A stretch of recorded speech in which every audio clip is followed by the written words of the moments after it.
there guys, welcome. First off, I want to thank you for watching this. This is very serious and important to me. I'm going to share my testimony today, what I've been through, what Jesus has saved me from, and I'm kind of just going to freestyle through it. Not like rapping, but just taking it one step at a time, and I'm going wherever Jesus leads me with it. So before we start, I'm going to say a prayer. Heavenly Father, Lord Jesus, help me say what you want me to say, God.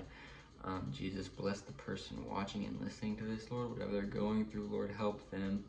And may my testimony help them with whatever area they're struggling in. In Jesus' name I pray. Amen. Alrighty, so let's get right into it. I was born, 2002.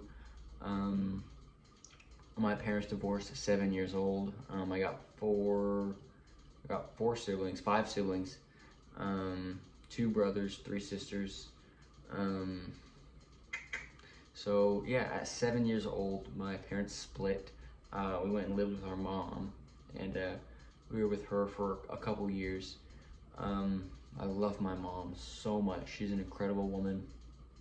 But she was a victim of abuse at the hands of my father, and so whenever it was us and her, the relationship was rocky, and it was rough. So we ended up going one summer living with our father. This was when I was about 10, and I'm just gonna speed through this part to get to the juicy stuff. Yeah, we went and lived with our dad at 10, and because it was stressful living with mom. There were all these issues and stuff. We went and lived with dad, and we realized it was way worse, right? So we all had a pretty rough upbringing from both sides of the family. But yeah, as everybody started getting older and started moving out, drugs were introduced into my life in the summer between 8th and 9th grade. I remember specifically a lot of the worst decisions I've made in my life are because I wanted to be cool. I wanted to, I guess, try drugs before high school, to get ahead of the curve, I don't know what I was doing. It was foolish. I smoked weed for the first time between 8th and 9th grade. If you're watching this and you're considering it, don't. Trust me, do not. All right, keep watching, you'll find out why. But yeah, I started out with weed, and then maybe a year after that, I started taking acid, and then I started taking anything I get my hands on, I was more careful with the pills and stuff, but I would just basically take anything,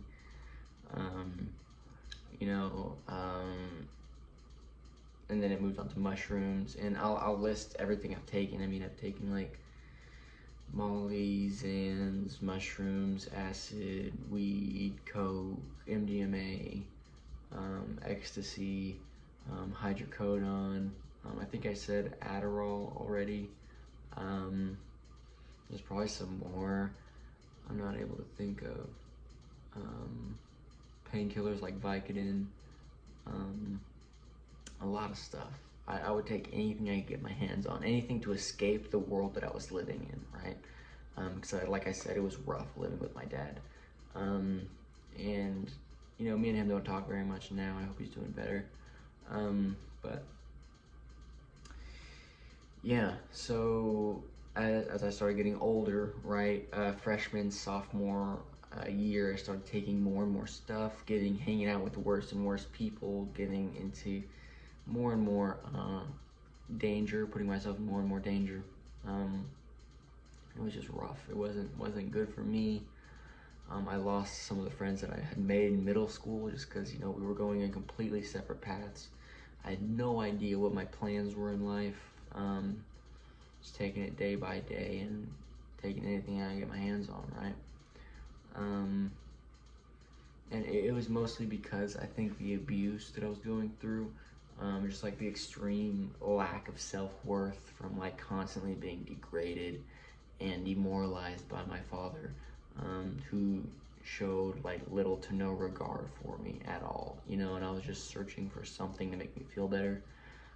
I mean, he would leave me stranded hours from the house at night. He would never care about like where I was or what I was doing. He would never really check in on me. I mean, maybe sometimes he would check in on me. I don't remember. I don't want to say he didn't, because I can't remember if he did or didn't. I guess I would remember if he did, right? So I guess not. But yeah, and as I started getting older, I started standing up for myself more, and it started getting worse and worse. Junior years, whenever it started getting really bad, like we would get in each other's faces, like screaming at each other, saying just like horrible, vile things to each other. It was really bad. And you know, one night I remember this night specifically. We were working on the house before we sold it, and we were screaming and yelling at each other, and that was the first time that I ever really like let my dad have it. You know, like everything. I didn't like hold back. I didn't like worry about like how he felt or anything like that. Like I remember there's an exact moment where I just kind of I wanted him to like to hurt, you know, to feel what I was feeling. I don't think that was the right move, but I was a kid. I didn't know what I was doing. So fast forward a couple months, we sell the house, we move into this home with my sister, right? My grandmother wanted us to move in there because my sister needed help with her kids and stuff. Of course, that didn't end up well, because my dad he's got a lot of issues. He also grew up in a very rough environment, but you know, we're all just trying to make it in the world. But where was I? Yeah, I moved to a new place, and because I moved to a new place, I didn't have any of the old connections, right? And I was moving in with my nephews, and I was like, well, I don't want any of this stuff around my nephews. So I ended up throwing it all out, sold everything I had that I didn't need, to people at this new school that I met that were into that stuff. And I kind of restarted myself. I wanted to be more ambitious, more outgoing, more me, and like not so afraid to be who I was, right? And that's what I did. My junior and senior year, I kind of reinvented myself. I became a much more outgoing, much more outgoing, ambitious, like person, you know. And I was still dabbling a little bit in drugs and alcohol and things like that, but nowhere near as much. And yeah, I remember the first time I ever, here we're getting to the good part, right? We're getting to where Jesus started impacting and influencing my life. During this time, I opened my Bible for the first time, and I looked for it for help. I was wanting to quit nicotine, and I couldn't do it on my own strength. I was looking for the Bible for help. I opened it. I don't remember exactly what I read, but I know I went to the Bible for help. Also during this time, I met this woman who was like after Christ. I think she was a little like confused about, I mean, we were both young and dumb, but I was not like a Christian or anything at all. But I thank the Lord that she came into my life, because she was a big part of me getting saved. The first time we connected, we talked, and you know, we dated, and I was a man of the world, you know, not chasing after Jesus, but she was, and she kind of like planted these seeds of Jesus in my life, right? Like, you know, it never meant anything to me at that point, but I think she planted those seeds at that time, you know. So fast forward, I graduate high school. Me and her stop talking. Graduate high school, go to college, and I'm still living with my dad. It's still an area of hurt. He had promised me some things about, you know, getting my own place after like we just stayed there for like a year, but it didn't happen.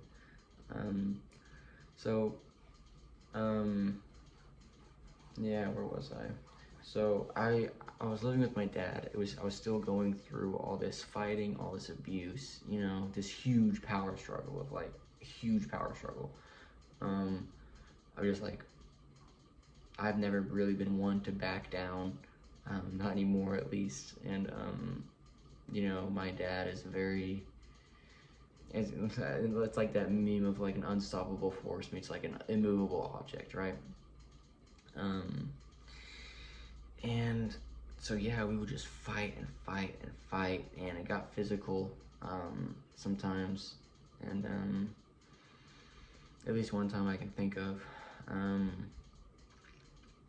But yeah, and while I was living in San Marcos, me and that girl connected again, and this time I was starting to read my Bible more, right? I picked up my Bible and I was just reading it. I was at like the pits of anxiety and depression. No idea what I was doing with my life, like multiple failed suicide attempts. Like it was bad, the whole nine yards, you know? So me and this girl started talking again, and she got me to go to a kind of like a retreat, like a Christian retreat meetup type thing.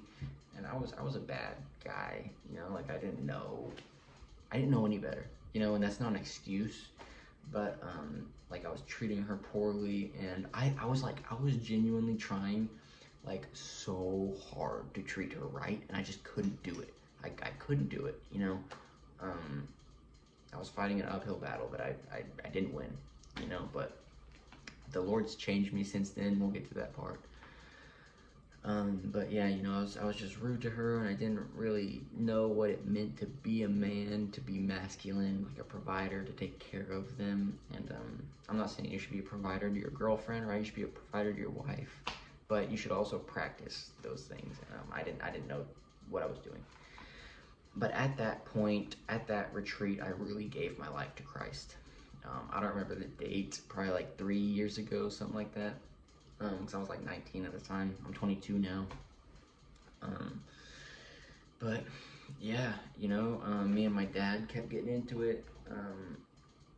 So one summer, after it got physical, I was like, man, I'm tired of this.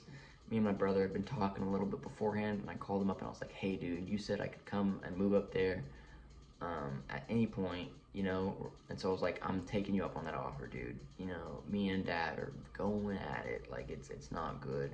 Can I travel across the country and come move in with you? Because I didn't know what to do, you know. And you may be thinking like, well, why didn't you just get a job? Well, that's the thing, right? My dad, he's a good manipulator. He was, I would work for him, right? But we would never work enough where I could like actually save up any money, right? So it was like I was working for him and like trusting in him, but he was also like just like giving me like scraps and pieces, like just enough to like stay, I guess, like stuck with him. I don't know if that's what he was thinking, but that's how it came out, right? So we'll get to that point later.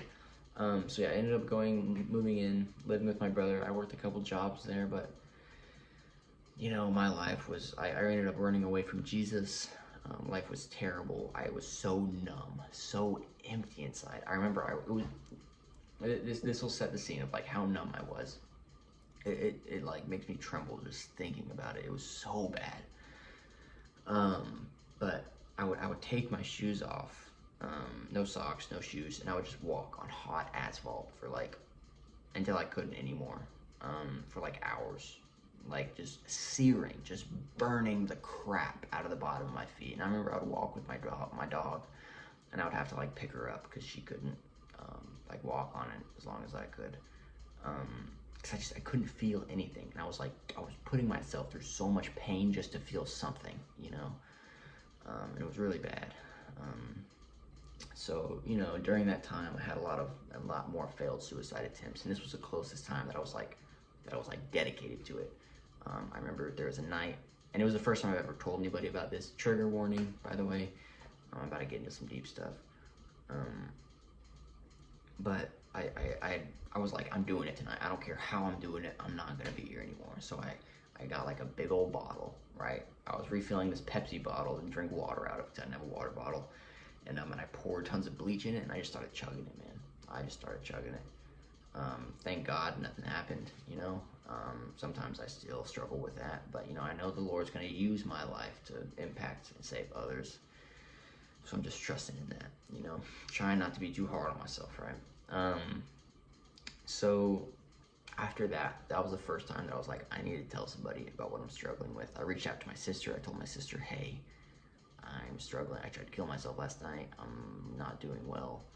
I need help. you know, she told my brother came and talked to me. And funnily enough, when I went up there to go stay with my brother, I brought that dog, Chili, with me. Great dog, Pit Terrier mix. I always love pits. Pits are my bread and butter. But my dad went back up there to get her because she ran away, and like the police or whatever picked her up. Because I was such a mess. I was such a mess mentally, and like it was so bad, man. I hope I never have to go through something like that again. It was like I wasn't there. You know, it was like I was like watching everything happen in front of me. Like I wasn't like a real person, you know? I had a crazy worldview. But yeah, so I ended up going, when my dad came up to get the dog, and he heard about like me attempting suicide or whatever, he came over and we talked about it. And he was like pretty caring actually, and I was like, maybe I should go back down with him. And so I did go back down with him. I don't know if it was the right choice or not. I mean, I'm here right now, so it's gotta mean something.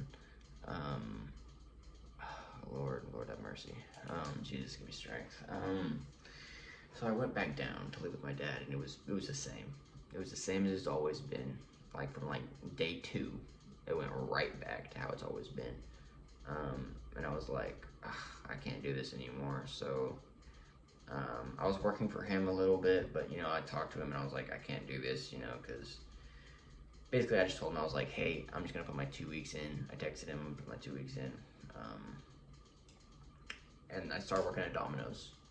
So Domino's was like well, no, I had jobs before that, but yeah, so I was working at Domino's, made some money, got my first apartment, started getting more involved with the church. I lived by myself when I was at Domino's, which, word for the wise, do not live by yourself, please. If you were a Christian, like, if you're anybody, living by yourself, oh my gosh, maybe you can do it. I didn't know what was wrong with me. It's because I was so alone all the time. I had nobody to talk to, nobody to listen, nobody to help, or like steward or anything. I was just like so lost, man, just alone by myself in a room, a dark room, you know?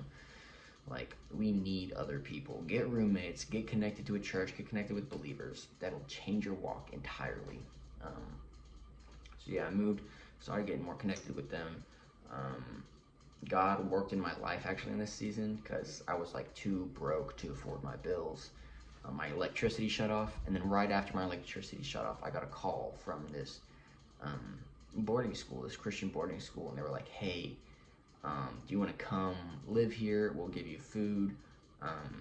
You know, we'll give you some money every month, and you just look over these kids. And I'm like, yes. I'm like, absolutely, yes. A place with AC during the summer? Yes, please. So it was amazing. And while I was there, I also struggled with a lot of stuff. Thank God the Lord's changed me, and he's still going to change me. So I don't sin as much, so I can live a better life, right? Because I did a lot of dumb stuff there, and I hurt a lot of people. Not students. I didn't hurt any of the students. Thank Jesus. In fact, some of the students I'm very close with today. There's this one, I don't know if you'd like me to say his name, but he's phenomenal kid. I mean, me and him still talk to this day. He's a good friend of mine.